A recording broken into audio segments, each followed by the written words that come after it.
നമസ്കാരം.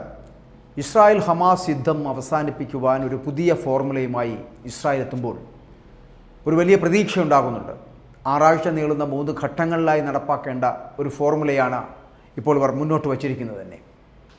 ഖത്തർ വഴിയാണ് ഹമാസിനെ ഇപ്പോൾ നിർദ്ദേശങ്ങൾ അറിയിച്ചിരിക്കുന്നത്. സമ്പൂർണ്ണമായിട്ടുള്ള വെടിനിർത്തൽ, ഇസ്രായേൽ സൈനിക പിന്മാറ്റം, ബന്ദികളുടെ മോചനം തുടങ്ങിയ കാര്യങ്ങളൊക്കെ ആദ്യഘട്ടത്തിൽ നടപ്പാക്കും. ഹമാസിൻ്റെ പ്രതികരണമാണ് ഇനി നിർണായകമാവുക. യുദ്ധം നിർത്താൻ ഹമാസും വിട്ടുവീഴ്ച ചെയ്യുമെന്നാണ് ഇപ്പോൾ പ്രതീക്ഷിക്കുന്നത്. അമേരിക്കൻ നയതന്ത്ര ശ്രമങ്ങളുടെ ഫലമായാണ് പുതിയ ഒരു നയതന്ത്ര നീക്കം നടക്കുന്നത്. ഇസ്രായേൽ നിർദ്ദേശിച്ച വെടിനിർത്തൽ വാഗ്ദാനം ഹമാസ് സ്വീകരിക്കണമെന്നും യുദ്ധം അവസാനിപ്പിക്കുവാനുള്ള ഏറ്റവും മികച്ച മാർഗം ഇതാണ് എന്നും US പ്രസിഡന്റ് ജോ ബൈഡൻ അടക്കം പറഞ്ഞു കഴിഞ്ഞു. 6 ആഴ്ച കൊണ്ട് 3 ഘട്ടമായിട്ട് നടപ്പാക്കാൻ കഴിയുന്ന വെടിനിർത്തൽ പദ്ധതി, അതാണ് ബൈഡൻ വിശദീകരിക്കുന്നത്. ഇസ്രായേൽ സൈന്യം ഗാസയിൽ നിന്ന് പിന്മാറുകയും ഇതോടൊപ്പം ഹമാസ് ബന്ദികളാക്കി വച്ചിരിക്കുന്നവരെ വിട്ടയക്കുകയുമാണ് ആദ്യഘട്ടത്തിൽ നടക്കാൻ പോകുന്നത്. 100 കണക്കിനുള്ള പലസ്തീൻ തടവുകാരെ ഇസ്രായേലും വിട്ടയക്കേണ്ടി വരും. മരുന്നും ഭക്ഷണവും ഉൾപ്പെടെയുള്ള അവശ്യ സാധനങ്ങളുമായി ദിവസേന 600 ട്രക്കുകൾ വീതം ഗാസയിൽ എത്തിച്ചേരും. തർക്കങ്ങൾക്ക് സ്ഥിരം പരിഹാരമുണ്ടാക്കുവാൻ ഇസ്രായേലും ഹമാസും ചർച്ച നടത്തുന്നതാണ് രണ്ടാമത്തെ ഘട്ടമെന്ന് പറയപ്പെടുന്നത്. ചർച്ചകൾ തുടരുന്നിടത്തോളം വെടിനിർത്തലും തുടരുക തന്നെ ചെയ്യും. ഗാസയുടെ പുനർനിർമ്മാണമാണ് 3ാം ഘട്ടം. യുദ്ധം അവസാനിപ്പിക്കുവാൻ ആഗോളതലത്തിൽ ഇസ്രായേൽ സമ്മർദ്ദമുണ്ടായിരുന്നു. ഇതിൻ്റെ പ്രതിഫലനം കൂടിയാണ് ഇപ്പോൾ മുന്നോട്ട് വച്ചിരിക്കുന്ന ഈ പുതിയ ഫോർമുല എന്ന് പറയപ്പെടുന്നത്. US പ്രസിഡന്റ് ജോ ബൈഡനാണ് യുദ്ധം അവസാനിപ്പിക്കുവാനുള്ള ഫോർമുല ഇസ്രായേൽ മുന്നോട്ട് വച്ചതായി ആദ്യം അറിയിച്ചത്. 3 ഘട്ടങ്ങളിലായിട്ടാണ് പദ്ധതി നടപ്പിലാക്കുക. വൈറ്റ് ഹൗസിൽ നടത്തിയ പ്രസംഗത്തിലാണ് വെള്ളിയാഴ്ച ബൈഡൻ ഇക്കാര്യം അറിയിച്ചത് തന്നെ. 6 ആഴ്ച നീളുന്നതാണ് ആദ്യഘട്ടം. ജനങ്ങൾ തിങ്ങിപ്പാർക്കുന്ന ഗാസയിലെ എല്ലായിടങ്ങളിൽ നിന്നും ഇസ്രായേൽ സൈന്യം പിന്മാറുന്നതാണ് ആദ്യഘട്ടത്തിൽ. ഗാസയിൽ 600ഓളം ട്രക്കുകൾ എത്തിക്കാനും ഒപ്പം തന്നെ മരുന്നും മറ്റു സഹായങ്ങൾ അനുവദിക്കുവാനുമുള്ള നീക്കം നടത്തും.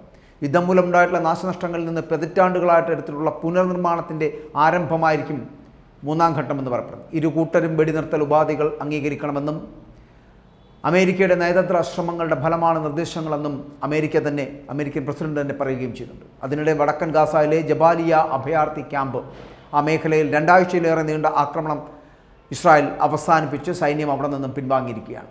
തെക്കൻ ഗാസയിൽ റാഫ നഗരമധ്യത്തിലെത്തിയ സൈന്യം ഹമാസിൻ്റെ റോക്കറ്റ് ലോഞ്ചറുകളും തുരങ്കങ്ങളിൽ ആയുധശേഖരവും കണ്ടെത്തിയതായി അവകാശപ്പെടുന്നുമുണ്ട്. ഇസ്രായേൽ യുദ്ധം അവസാനിപ്പിക്കുകയാണ് എങ്കിൽ മുഴുവൻ വ്യവസ്ഥകളും അംഗീകരിച്ചുകൊണ്ടുള്ള കരാറിന് തങ്ങൾ തയ്യാറാണെന്ന് മധ്യസ്ഥ ചർച്ചയ്ക്ക് മുൻകൈയെടുക്കുന്നവരെ അറിയിച്ചിട്ടുണ്ട് എന്ന് തന്നെയാണ് ഹമാസും അറിയിച്ചിരിക്കുന്നത്. ഇതിലാണ് വലിയ പ്രതീക്ഷ ഇപ്പോൾ ഉള്ളത്. എന്നാൽ പുതിയ നിർദ്ദേശങ്ങളോട് ഹമാസ് പക്ഷേ ഇതുവരെ പ്രതികരിച്ചിട്ടുമില്ല. തങ്ങളുടെ ജനങ്ങൾ ആക്രമണം, ഉപരോധം, പട്ടിണി, വംശഹത്യ എന്നിവയിലൂടെയാണ് കടന്നു പോകുന്നത് എന്നും ഇസ്രായേൽ ഇപ്പോഴും വെടിനിർത്തലിന് തയ്യാറായിട്ടില്ല എന്നും ഈ സാഹചര്യത്തിൽ ഇപ്പോൾ നടക്കുന്ന മധ്യസ്ഥ ചർച്ചകളിൽ സഹകരിക്കുവാൻ ഹമാസും പലസ്തീനിലെ മറ്റു സംഘടനകളും തയ്യാറല്ല എന്നുള്ളതാണ്. എന്നാൽ ഇസ്രായേൽ യുദ്ധം അവസാനിപ്പിക്കുകയാണ് എങ്കിൽ ബന്ദികളെയും തടവുകാരെയും പരസ്പരം കൈമാറുന്നതടക്കമുള്ള മുഴുവൻ വ്യവസ്ഥകളും അംഗീകരിച്ചുകൊണ്ടുള്ള ഒരു കരാറിനായിരിക്കും അവർ തയ്യാറാവുക. മധ്യസ്ഥ ചർച്ച നടത്തുന്നവരെയും തങ്ങൾ ഇക്കാര്യം അറിയിച്ചിട്ടുണ്ട് എന്ന് തന്നെയാണ് പ്രസ്താവനയിലൂടെ ഹമാസ് ഇപ്പോൾ വ്യക്തമാക്കിയിരിക്കുന്നത്. ഹമാസിൻ്റെ ഒരു മൂളൽ മതി നിർത്തലാക്കാൻ. ഇതിന് പിന്നാലെയാണ് ബൈഡൻ ഫോർമുല പ്രഖ്യാപിച്ചത്.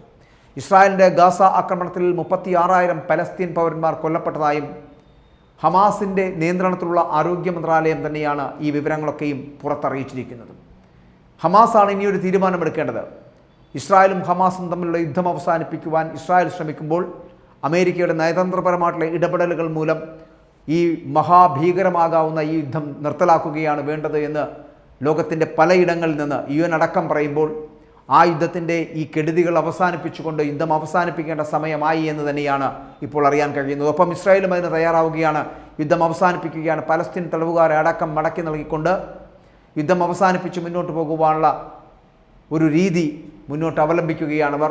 അതിനുള്ള ഒരു ഫോർമുല തയ്യാറാക്കി കഴിഞ്ഞു. അതിന് മധ്യസ്ഥം വഹിച്ച അമേരിക്കയുടെ പ്രസിഡന്റ് ജോ ബൈഡൻ തന്നെയാണ് അത്തരത്തിലൊരു ഫോർമുല മുന്നോട്ട് വച്ചിരിക്കുന്നത്. ഈ ഫോർമുല മുന്നോട്ട് വെക്കുമ്പോൾ ഇതുമായി ബന്ധപ്പെട്ടിട്ട് ഹമാസിൻ്റെ ഒരു മൂളൽ മാത്രം മതി, ഒരു സമ്മതം മാത്രം മതി ഈ യുദ്ധം അവസാനിക്കാൻ. ഇനിയും ഹമാസ് അത്തരത്തിൽ ഒരു സമ്മതത്തിന് തയ്യാറായില്ല എന്നുണ്ടെങ്കിൽ, യുദ്ധം അവസാനിപ്പിക്കുന്നതിനുള്ള ശ്രമം നടത്തിയില്ല എന്നുണ്ടെങ്കിൽ വരുന്നത് ഭീകരമായിട്ടുള്ള യുദ്ധമായിരിക്കും. പിഞ്ചു കുട്ടികളെ അടക്കം, വനിതകളെ, സ്ത്രീകളെ അടക്കം, വയസ്സായ വന്ധ്യവയോധികരെ അടക്കം ഇങ്ങനെ കൊന്നു തള്ളുന്ന ഈ ഒരു സ്ഥിതിവിശേഷം നിർത്തലാക്കേണ്ടതല്ലേ? ഒരു വലിയ യുദ്ധത്തിലേക്ക് ഈ യുദ്ധം, ഇസ്രായേൽ ഹമാസ് യുദ്ധം പോകാതിരിക്കട്ടെ. അതിനുള്ള എല്ലാ നടപടികളും ലോകരാജ്യങ്ങളടക്കം സ്വീകരിക്കട്ടെ. ഒപ്പം ഹമാസ് ഈ യുദ്ധത്തിന് അല്ലെങ്കിൽ ഈ യുദ്ധത്തിൽ നിന്ന് പിന്മാറാൻ തയ്യാറാണ് എന്ന് പ്രഖ്യാപിക്കട്ടെ. ഇല്ല എങ്കിൽ വരുന്നതൊരു മഹാദുരന്തമായിരിക്കും എന്നുള്ള കാര്യം സംശയമില്ല.